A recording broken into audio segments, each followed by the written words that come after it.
Hey, what are you doing? Oh my god, oh Jesus Christ. He has freaking glasses on. Okay. Um, Crazy as I am, straight to the point. Um, haven't watched wrestling this week. Haven't watched Impact yet. Haven't watched SmackDown for this week. I'm gonna get to that. I do know of a few things that happened, but I'm not really gonna talk about it right now. Probably talking about it next week, about what happened this week. So, something like that. Whatever. Um, but what I heard is really not much to talk about. So I already gave my predictions about uh, what happened, and this basically is not even going to be anything related. So anybody watching this video, you're wanting me to talk about this wrestler up here, and it's kind of segue into that. So everybody thinks that Chris Jericho is going to win the Royal Rumble.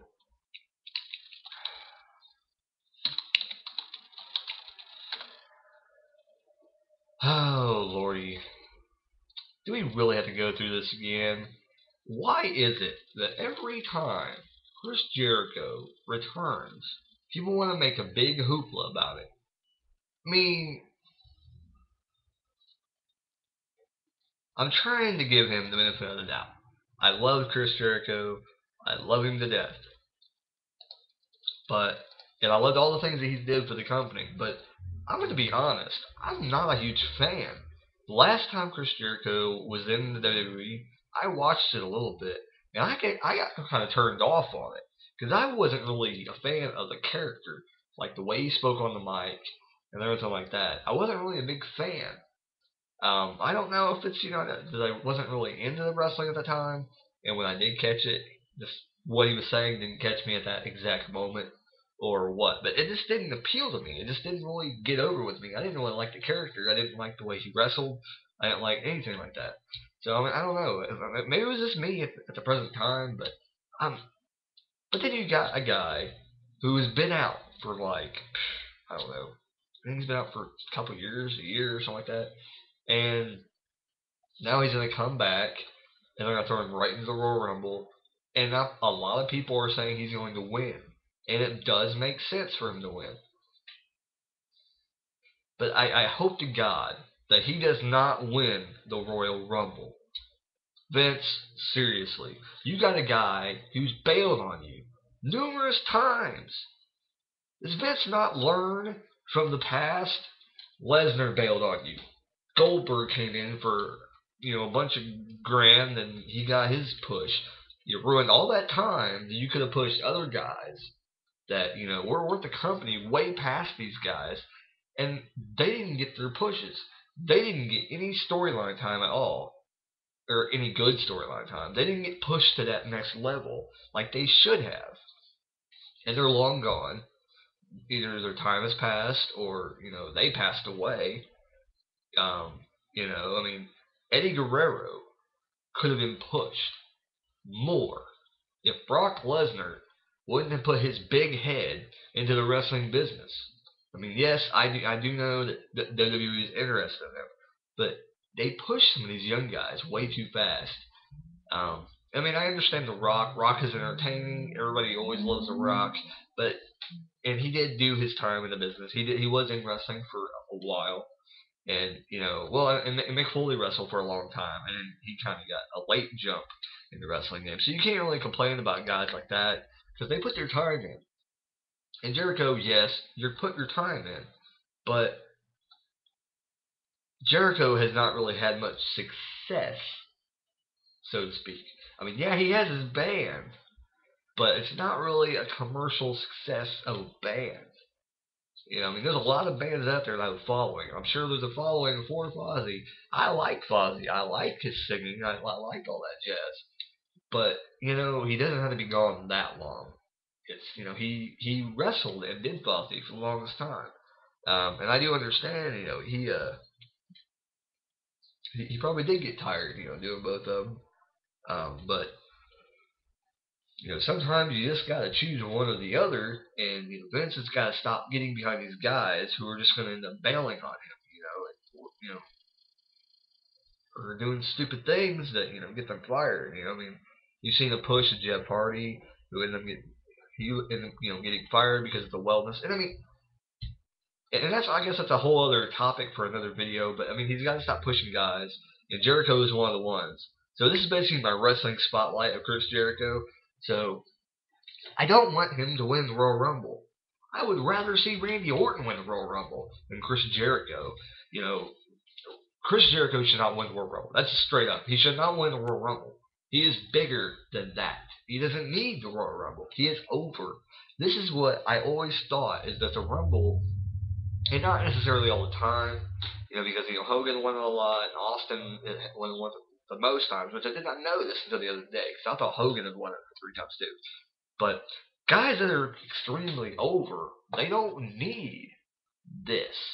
This, I think, is for guys, and I mean, every once in a while, yeah, you can give it to Cena, yeah, you can give it to Orton, and I really do. I don't really know if they're gonna let Cena go and have him surpass, like Stone Cold or something like that, which I can see him doing it, but I really hope if they can see the heel turn in Cena and see if his persona can progress, he might actually be considered, a great superstar, and they might give him that to tie Austin for as many Rumbles as he won. But right now I just don't see that happening. And Austin will probably be the one that's going to stay up above because he's one of the most legendary wrestlers of our time. So, and that's not just because I was around for that time, but that's another video. This is about people who win the Royal Rumble, and Jericho should not be one of those people. Like if he stays around, it doesn't go anywhere for a couple years, then yeah, next year let him win the Rumble. The year after that, let him win the Rumble. One of those years, let him win the Rumble because he hasn't did it yet. I don't believe. But this is not the year. I don't care if he just came back. It's wrong. Vince, a year from now, Jericho's probably not even going to be in the WWE again. He's going to go off and jump into the river and either go on tour with Fozzy or he's going to want to go Dancing with Stars for the upteenth time. I mean, it's ridiculous because some of these wrestlers, we got to know that these people want to make their money. Wrestlers want to make their money, and Jericho thinks that he's big shit now. And supposedly he's not going away this time. But, we already heard talks of him for something else. He's already thinking about going away. So it's it's stupid. And if they end up having him win the Royal Rumble, I'm going to be pissed and I'm going to be ranting about it on this damn channel. So I hope to God, he does not win the Royal Rumble. He does not need it. He is an icon, first of all, so he doesn't even need to win the Royal Rumble. And I know he's never had it. Mick Foley deserves it better than Chris Jericho. He is not shit on the wrestling business as much as Jericho does. Come back. Go. Come back. Go. When Jericho first came in, that was the biggest pop, the biggest... I don't care what anybody said. That is the biggest, I don't know what you call that, suspense in wrestling history. I got to give it to Jericho. It is the biggest wrestling suspense in history. That moment when he was going to debut was talked about. It is still talked about today as one of the biggest moments in WWE history because no one drew that much people to want to watch when he debuted as much as that. And I will be honest, they kind of fell short.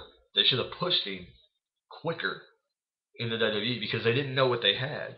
But if they only knew what they had at the time, and they knew how many viewers came from that, and I'm sure they knew, they should have pushed him quicker because he would have got over boom. He would have been to the moon, a world champion really quick, and he would have respected that, And I think he respects the WWE, and they respect him. That's why they let him go off and do this stuff and then come back and everything like that. But he's no Hulk Hogan. Let me tell you, he is no Hulk Hogan. He doesn't entertain me as much as Hulk Hogan or Stone Cold. So he can't go all the way and come back and leave me happy. I mean, a lot of people out there, they think, ooh, Jericho's a great wrestler. Sure, whatever you say, man. I tell you what, I am happier to see The Rock come back than I am Chris Jericho because Jericho just hasn't really pleased me. Yeah, he has awesome matches. I understand. He supposedly does good matches, but every time I see him, on Raw, his matches are okay, but he's lost his spark since back in the day. Let me tell you, he doesn't have it like he used to. And it's because of him going away from the wrestling business, coming back, doing all this crap, and he needs to pick which one he wants. And I mean, I know it's probably savored his career a little bit, going away and doing this stuff and then coming back because it's probably kind of preserved his career. But in a way, it couldn't because he's getting older, and it might limit his ability to do stuff that he used to do. So I don't know. Like I kind of missed the last run he had, so I didn't really catch too much of it. I just caught a couple promos that he did. So that's the only thing. But the only thing about it is that just irritates me. He's the one wrestler that anybody else. I have the utmost respect for. Mick Foley, he deserves to win the Royal Rumble. Mick Foley deserves a spot in the Royal Rumble. He deserves to win the Royal Rumble. I would have no disagreement with Mick Foley being in the Royal Rumble and giving CM Punk a much deserved, passing the torch to him kind of. Well, that wouldn't really be passing the torch, but you know what I'm saying. Well, I mean, doing promo wise, he's kind of passing the torch because, Mick Foley is one of the greatest promo speakers of all time. You know, he is one of the greatest. He is in that list. If he's not in that list, then you're stupid because he can spit out like a promo, and every time he's on TV, he talks and people just like, so it's like, he's one of the best promo people of all time. So he deserves to win it. Jericho, not so much. But 11 minutes into that, and we're not even talking about Chris Jericho's career. So this is his wrestling spotlight. This is what I've been doing. I did Brutus Beefcake. I did Kane briefly the other day. My wife came in and interrupted it, so that's why I was like, rushed a little bit. So I might do Kane another day. Let's get real quick. We're going to go through Chris Jericho's career, what happened, whatnot. And like I said before, I do just do Wikipedia real quick and kind of give people, how he came up. He's been Chris Jericho his whole entire career, I believe. He was actually I guess he started in Canada. He's a Canadian wrestler.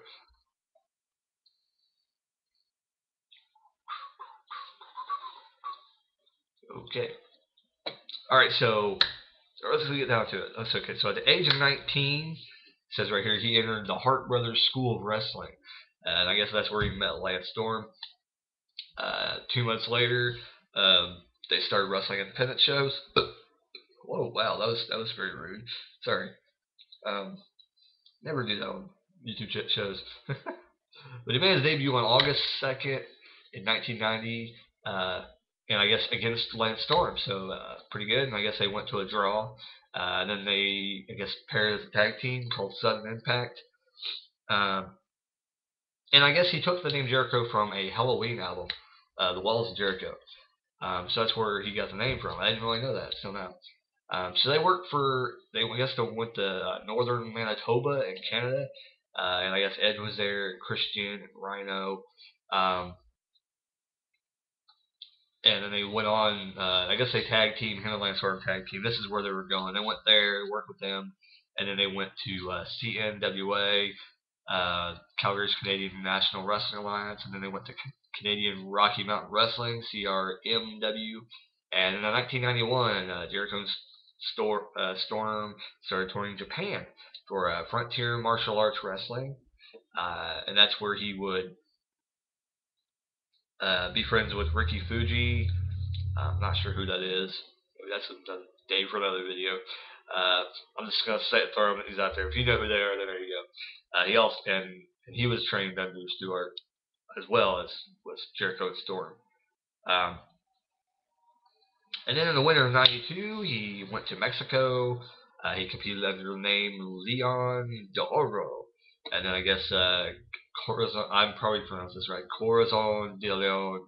He, I guess, wrestled under that as well. And he wrestled for a bunch of small wrestling companies, I believe in Mexico. It doesn't really say. He wrestled in CMML. And I guess in CMML in '92, around that time, he wrestled guys like Silver King and the Negro Costas and Ultimo Dragon. And I guess while he was there, he had an 11-month reign as the NWA Middleweight Champion. and that began in December of 1993. And then after Mexico, he wrestled in Germany in a wrestling tournament. Um, then went back to Japan for a little bit in '94, and he wrestled in Jin Chirio's Tenryu's Wrestling and Romance. I guess I would later go on to be named called War Wrestle Association or something like that promotion. Then there he faced guys like Gato, and Ultimate Dragon. Um, and then he lost the War International Junior Heavyweight Championship to Ultimate Dragon. And then he would also become a member of the stable of Fuyuku Gun, also known as Team No Respect, with Gato Jado and Hiromichi Fuyaku. Yeah, whatever, I can't pronounce it. And that was another name, Leon Do. Tag team with Gato to win the War International Junior Heavyweight Tag Team Champions. Wow, they only could have a tag team championships like that nowadays. It would be awesome. And in 1994, it also saw Jericho reunited with Storm and CRMW. Oh, no. He reunited with Storm as the Thrill Seekers in Smoky Mountain Wrestling, where he wrestled, I guess, for a little bit in '94. And they feuded with Well Done, the Rock and Roll Express, and the Heavenly Bodies, guys you know from the WWE. So he actually did run into those at the time. And in December '95, he competed in the second ever Super J Cup, and it was hosted by War. And he lost to Wild Pegasus in that tournament. Now, that's the early career. I didn't really know too much about that, so pretty crazy. Around about 17 minutes. Let's keep going. So then, in 1996, thanks to recommendations by Chris Benoit and Perry Saturn, Jericho got a phone call by Paul Heyman, and Mick Foley actually was one of the most instrumental in getting him signed, I guess, because it says that after Mick Foley saw Jericho's match against Ultimate Dragon for the War International Junior Heavyweight Championship in July '95 and gave a tape of the match to Heyman, that's how he got his job. So Jericho began wrestling in 1996 for ECW, and he won the World Television Championship from Pitbull #2 in June of '96. And while he was there, he wrestled, guys like Taz, Sabu, Van Dam, or RVD, whatever, Cactus Jack, Shane Douglas, Too Cold Scorpio. And then at that time, that's where he drew the attention of WCW. So going to WCW, he made his debut with WCW, making it big, so to speak, on August 26, 1996, when he makes his first appearance with WCW. And on September 15th, he appeared at his very first pay-per-view for WCW. And he was in a match against Chris Benoit at Fall Brawl '97. And I guess during that time, they had the working agreement with New Japan Pro Wrestling, and Jericho wrestled over there for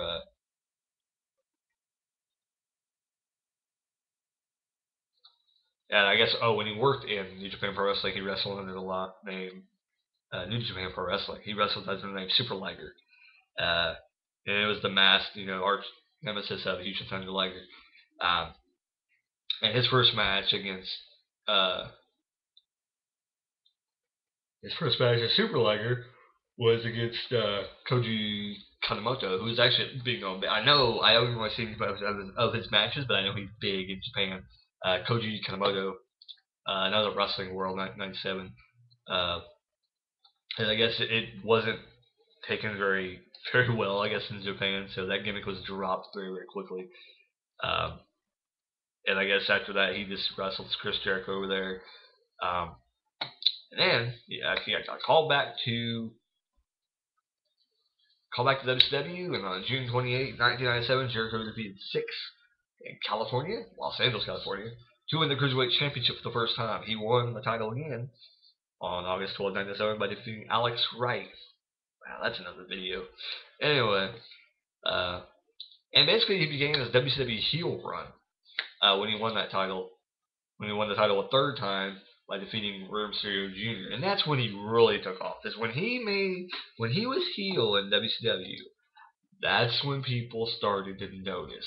And to be honest, Jericho really wasn't in WCW that long. But the time he was there, he was talked about. Oh, he was talked about a lot. So, yeah. So after this, he had feuds. He had feuds with Rey Mysterio. He had feuds with Juventud Guerrera. Title versus mask and all that stuff. Um, Prince Ikea, Disco Inferno. Yeah, he would steal trophies. At one time he had a gimmick where we're stealing trophies from guys. Um, he had a long feud with Di Malenko. Even wrestled Marty Jannetty on a Monday Nitro. Um, and that was basically it. Because we were champion, he did that. Later on, he won a World Television Championship from a lot of people, and that's when you really start to see him shine. You thought, wow, he's got to be going to the next level. Nope, they dropped the ball. They didn't do anything with him, and they had a funny thing when he had a bodyguard called Rufus, I believe. It was really funny. This really the older guy with like teethless stuff, with a teethless mouth. He would make weird comments. But I'm not going to waste too much time with WCW. He was really good in WCW. They should have pushed him, but they weren't into that kind of wrestler in WCW. They didn't push him. There you go. But he debuted in the WWE.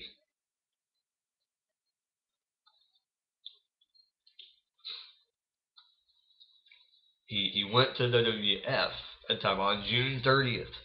And the weeks before Jericho's debut, a clock label Countdown New Millennium appeared on the WWE program. It was a very, very, very, very big, thing. And I'm not really going to go into much detail on the WWF because most people know, what happened, like that. Um, but I will go over his accomplishments in WWE, thus far. Um, okay. So in the WWF, he has been the undisputed WWF champion one time. Oh, and by the way, going back to the WWE or the World Championship Wrestling, he was a cruiserweight champion 4 times. He was World Television Champion 1 time. Okay, so back to this WWF, he was undisputed WWF champion 1 time, World Heavyweight Champion 3 times, uh, and they're giving him credit for the WCW World Championship 2 times on it, whatever. Um, WWF Intercontinental Championship 9 times. I wonder if that's a record. It might be a record. The World Tag Team Championship 5 times with Benoit, The Rock, Christian, Edge, and The Big Show. And I guess the tag team championship when they had 2 different tag teams, he won a tag team championship as well. One with Edge and one with Big Show. He was the European championship when it was around. He was the European champion when it was around. There you go. He was a hardcore champion when it was around 1 time. Peace for both of those. And I guess that they're saying, he was a 9-time Triple Crown champion, a 4th Grand Slam champion, whatever the hell that means. He won 2 Slammy Awards during his time there so far. Superstar of the Year in 2008. Tag Team of the Year. 2009 with the Big Show. And then, yeah, that didn't make any sense. But anyway. Yeah, there you go. So there's your Chris Jericho knowledge. So anything you want to know about Chris Jericho, there you go. And his infamous, the 90 debut on Raw, will forever be remembered when him and The Rock had the face off, and The Rock says, "What's your name?" And Chris Jericho starts to say, and The Rock says, "It doesn't matter what your name is." And Chris Jericho, just the way he reacted, like, "Oh no!" Yeah, and I do believe is he said, I think The Rock said it 1 time before that, but that's really what got that phrase started. After that, The Rock would use it like many a times after that, but that's really the main one that I think he used it on. It really made it really funny. It doesn't matter what your name is. Because it was a debut. It does matter what his name was. But it's just funny that on that night, The Rock decided to use that catchphrase. People probably ate into it so much. So it's awesome. Very, very awesome. Uh, but there you go. 25 minutes. Chris Jericho Wrestling Spotlight. Comment down below. Subscribe up above. Tell your friends about Brad Tragic and all his crazy videos that he continues to make. And next time, Wrestling Spotlight. Coming soon, being recorded here in the moment. Do I say his name? Chris Benoit. See you next time.